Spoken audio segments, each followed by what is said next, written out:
Magandang araw mga ka-ride!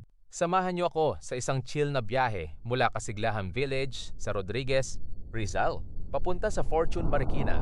Walang karera, walang pagmamadali, just enjoying the ride, the view, and the peace that comes with being on two wheels.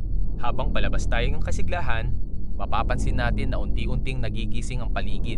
May mga estudyanteng papasok sa school, mga empleyadong papunta sa trabaho, at mga makatindahang nagsisimula ng magbukas. Ganito talaga ang buhay sa umaga. Lahat may kanya-kanyang destinasyon, Pero pare-pareho tayong umaasa na makarating ng ligtas. habang binabaybay natin ang Rodriguez Highway, Mapapansin natin ang pagbabago ng paligid. Mula sa tahimik na residential area, unti-unti itong nagiging mas busy. Mas dumarami ang sasakyan, mas maraming intersection, at mas kailangan nating maging alerto. Isa sa mga natutunan ko sa pagra-ride ay ang pagiging pasensyoso. Hindi lahat ng traffic ay masama.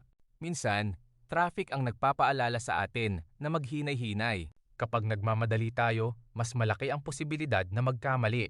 kaya kung may mabagal sa unahan, huminga lang ng malalim. Makakarating din tayo. Habang papalapit tayo sa Marikina area, mapapansin natin ang mas organisadong daloy ng trapiko at mas maraming commercial establishments. Dito mas kailangan nating maging aware sa mga pedestrian crossing at mga sasakyang biglang liliko. Always expect the unexpected. Defensive riding is always better than aggressive riding. Isa pang mahalagang paalala, huwag nating gawing racetrack ang public roads.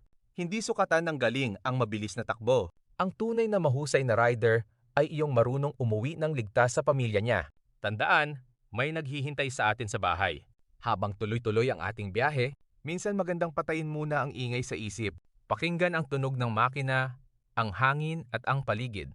Riding is not just about reaching a destination. It's also about appreciating the journey. Sa dami ng stress sa buhay, minsan sapat na ang ilang minutong ride para luminaw ang isip. Kung may pinagdadaanan ka ngayon, sana itong simpleng ride na ito ay magsilbing paalala na tulad ng kalsada, ang buhay rin ay may mga lubak, traffic at detour. Pero tuloy lang. Habang hindi ka sumusuko, darating ka rin sa gusto mong marating. At ngayon, papasok na tayo sa Fortune Marikina. Isa na namang ligtas at maayos na biyahe ang natapos. Hindi man ito mahaba, Bawat kilometro ay may kwento, may aral, at may dahilan para magpasalamat. kung nag-enjoy ka sa ride na ito, don't forget to support the channel. Marami pa tayong dadayuhin na mga kalsada, overlooking views, hidden spots, at relaxing motorcycle rides dito sa Rizal, Halina, at iba pang lugar. Hanggang sa susunod na ride, ride safe, respect every road user, wear your helmet every time, and always remember it's Better to arrive a few minutes late than never arrive at all. see you on the next ride. Ride safe, everyone!